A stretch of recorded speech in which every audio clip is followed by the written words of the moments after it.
We need some like waiting. Like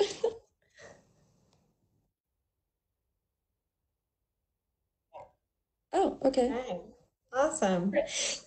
You know, And then, yeah, I was really struck by how much we as individuals have to learn from Native communities and African American communities in terms of resilience, that being connected to a sense of purpose and meaning. So those spiritual traditions, connection to ancestors, that connection to what is meaningful and purposeful in our lives is a huge part, I feel like, of how we can be resilient as individuals and as communities too, but just so much to learn from the folks who have, as Anna was saying, unfairly, unreasonably had to develop resilience in the face of attempts to annihilate them, right? But that we as individuals can really take a lot from that. And I think in moments like this, we get so caught up in everything that doesn't make sense, right? Like people dying from something that, we just don't yet understand, the inequities, all of this doesn't make sense. But if we can connect to our own values and purpose, that can help us to survive and be resilient in these moments. So I appreciate y'all. Thank you so much for sharing. I also, I know that, one of the things that you're kind of planning on working into this discussion here and has clearly been touched on quite a bit is this relationship to like, how does resiliency in the past affect resiliency in the present? And I think that, we've like the last bit of discussion has been these really beautiful examples of how intergenerational resiliency exists and is passed down. And I also think that like for kind of any community that's like the examples where this kind of thing has happened in the past, and to look and see like we like the world as well as individual communities like has moved through pandemics before and has moved through catastrophic kind of global interruptions before, and a lot of times that there's ability to make important and positive change from those moments. I feel like that's been something that's been kind of comforting to me. Actually, my uncle, who's in New York, has been keeping this blog that I've been like checking up on, and he keeps writing about this book called The Plague and comparing like what's going on right now to this book that like I think it was like written in mid 20th century. But just like even that kind of connection of drawing like what has this looked like in the past and how people thought about moving through this in the past is such a relevant way to draw strength and resilience now. Isa, I feel like I'm echoing something that you say. I feel like I can just hear you saying, like, we don't need to reinvent the wheel. I feel like that's something that you say a lot. And I'm like, I feel like that feels really true here in terms of just like, there is no need to completely reinvent the wheel. There's examples all over the place and throughout history of humans moving through catastrophic struggle like this.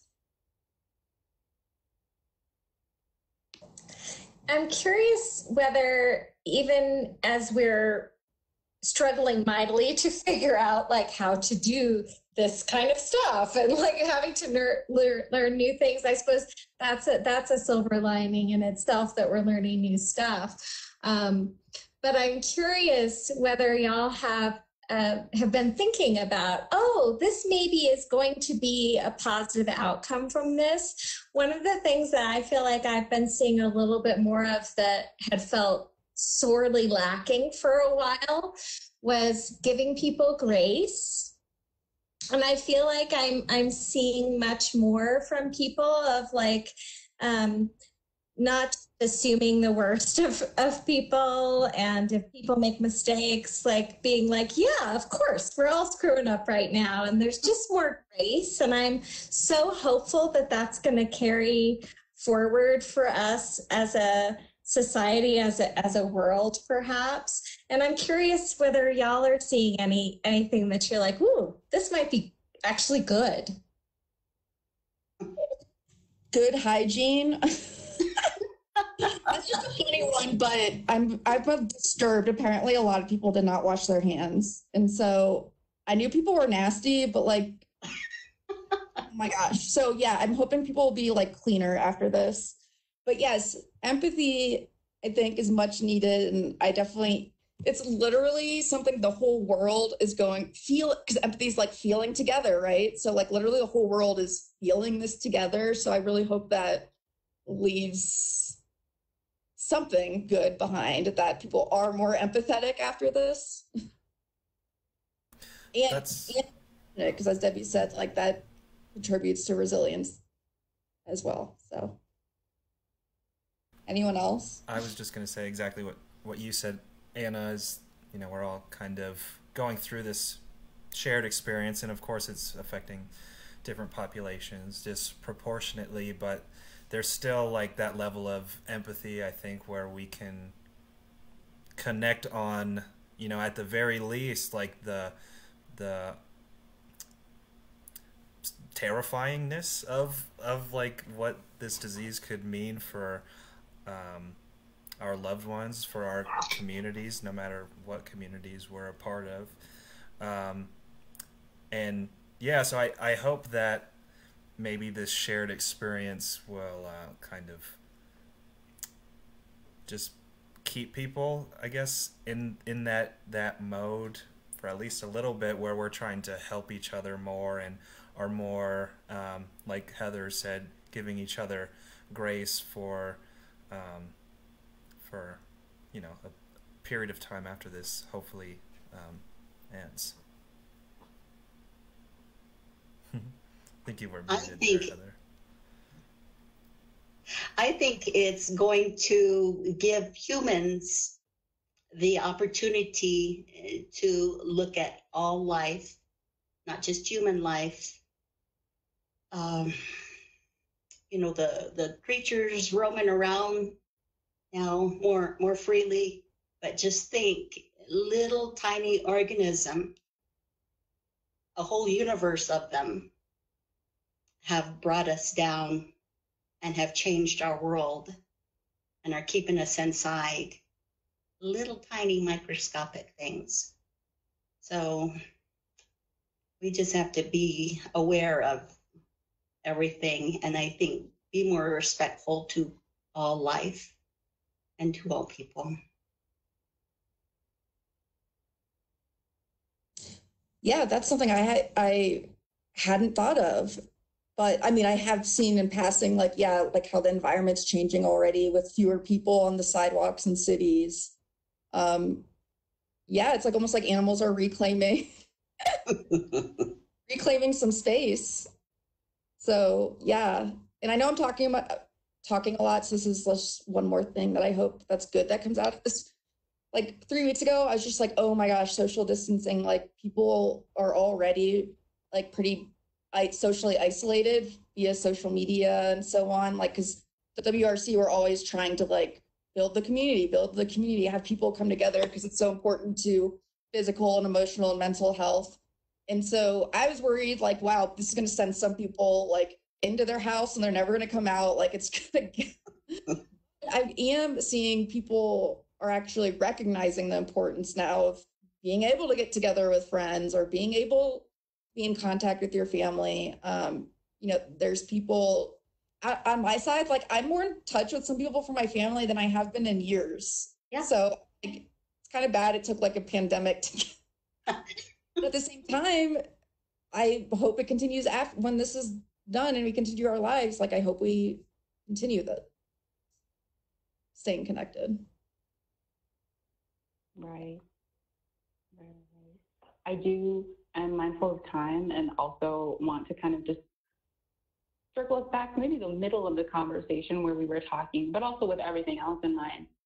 Speaking specifically to folks who might be in recovery in this moment, as well as survivors of sexual violence, as it is still April and Sexual Assault Awareness Month. How might we, and those are focal areas of the WRC, so how might we also just continue to nuance this conversation? We have a couple minutes left here. What else? What does resilience look like for someone who might be feeling isolated? And we're seeing a lot of posts about people, because I've been seeing this, eighth glass of wine during quarantine, like me on my 5th bottle of wine for the day. And it's like, at what point do we recognize that might be a real concern for some people, and how do we support people for whom that is the reality? Let's keep the conversation going. And thanks for bringing that up, Isa.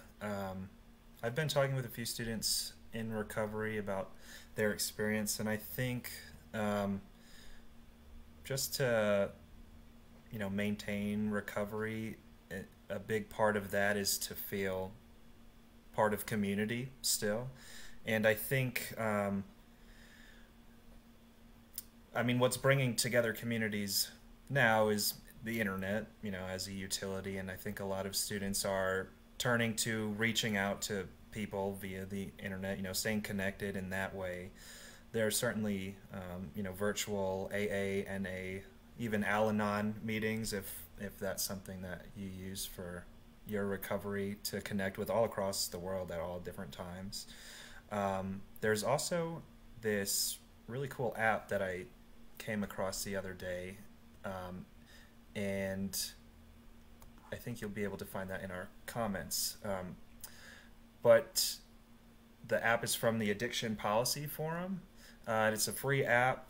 It gives people access to trained counselors and peers through messaging function, and offers clinical support 7 days a week, and other functions that might be helpful, like journaling and helpful videos and testimonials and that thing, to keep people feeling connected to that community. And I'm also glad that you brought up the way a lot of people are choosing to cope with this stressful time and the uncertainty, because I've also been seeing a lot of substance use kind of glorified on social media and in different forms of media, and I think it's becoming more and more apparent that I guess we always kind of knew that boredom for some people might lead to increased substance use, and I feel like if people are getting restless, or they're not really sure what to do, that kind of form of escapism can be appealing, I think. But I think now more than ever it's important to be critical of those sorts of behaviors and how that might be affecting your other daily functioning, because there's still responsibilities that we need to fulfill, and there's still potential dangers for people of engaging in that kind of like really consistent use. So I think we need to like really be more hyper aware of seeing those things in social media, and maybe like starting a conversation with people if we see that, checking in on people. And again, it all really goes back to maintaining that sense of community and maintaining those connections ultimately.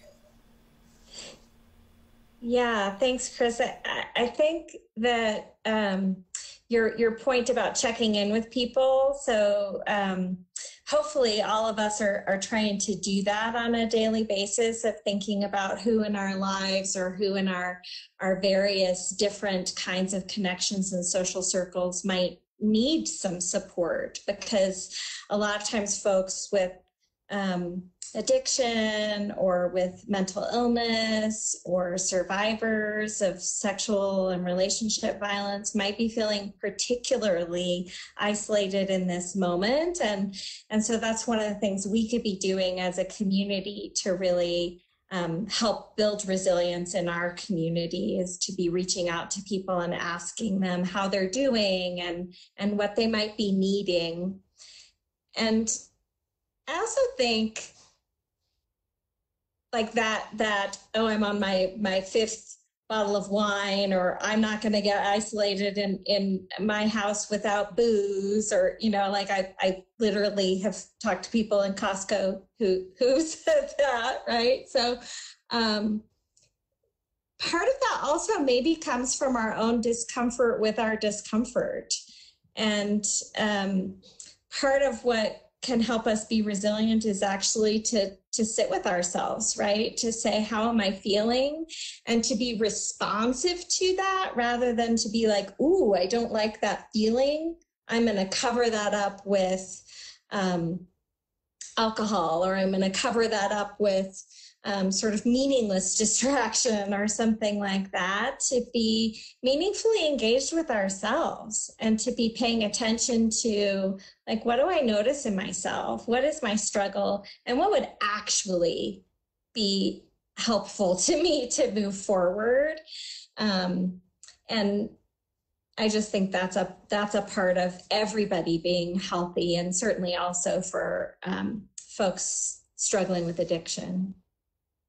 I think another point going off of that is we don't necessarily have a timeline, you know, for when things are going to clear up and kind of return back to normal. So I think, you know, some people might be saying like, oh, I just need these things to get through this period of time. But again, we're not, you know, we don't really know exactly how long this is going to be. And you want to, you know, like Heather said, sit with yourself and think about what other you know, what are you feeling, and how can you maybe be more proactive about engaging in meaningful and more helpful coping mechanisms, because it could be a little bit of a longer term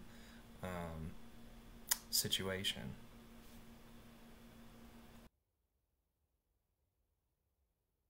Right. Media has even talked about possibly a second wave. And I don't even want to think about that.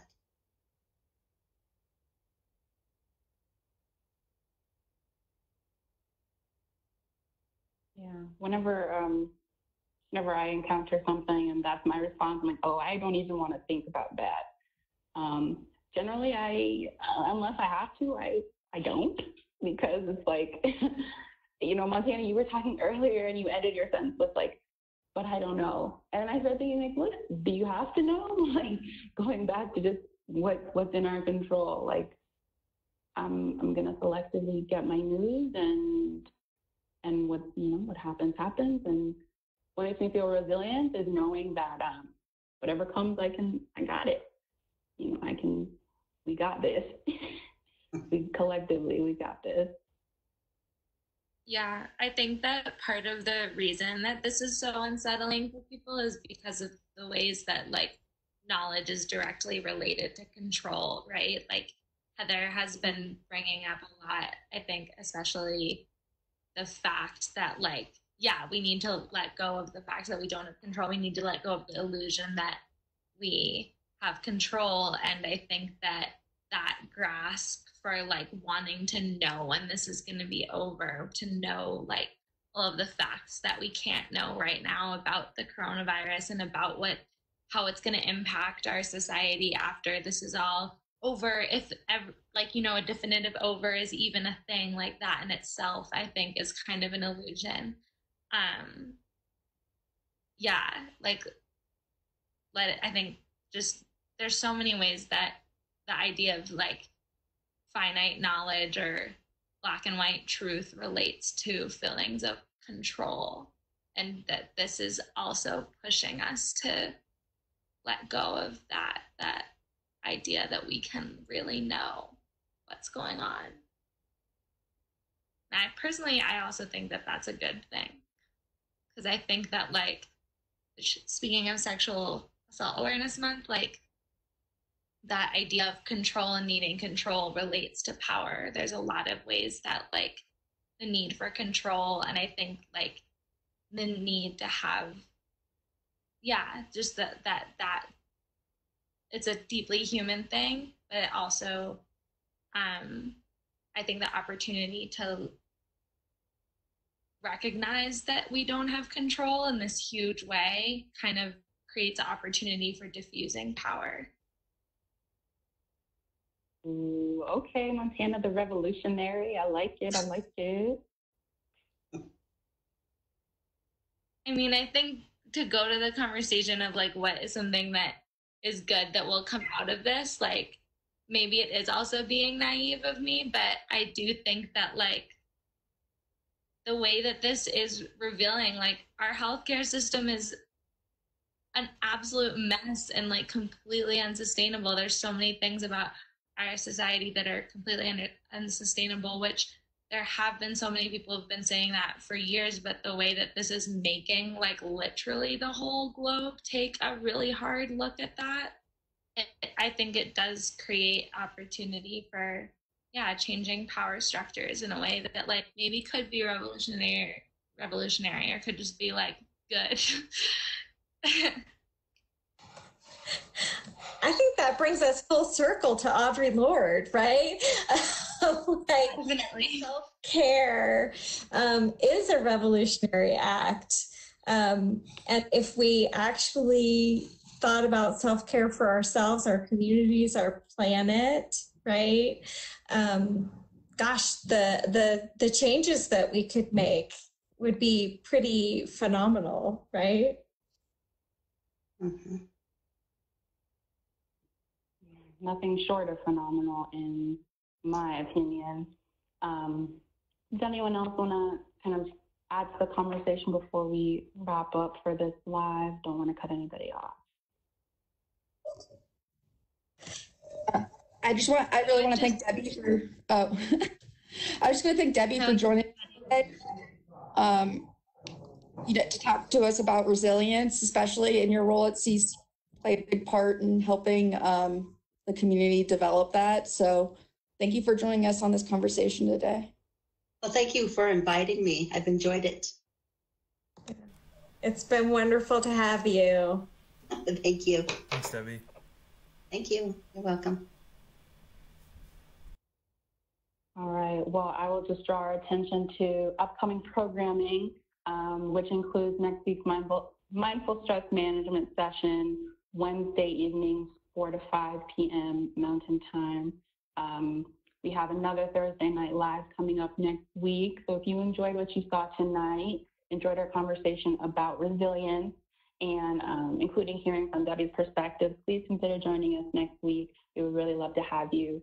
And as always, we are here for one-to-one conversations. Chris has office hours, which are posted on our Facebook page. Our calendar of events for Sexual Assault Awareness Month is also on our Facebook page, and in addition to our other upcoming events. So as we kind of close this evening's live, we're hoping that you took something from the conversation, and if you did, let us know. Drop a comment, slide in our DMs, shoot one of us an email. All of our contact information can be found on a listserv message that went out, I think, last week or the week before. And if you're not on our listserv but would like to be, so to keep in touch and get updates on what we're up to, you can slide in our DMs and I'll add you personally with love. And you can keep in touch with us that way. But otherwise, find us here on Facebook, find us on Instagram. We're really glad that you tuned in today. Thanks.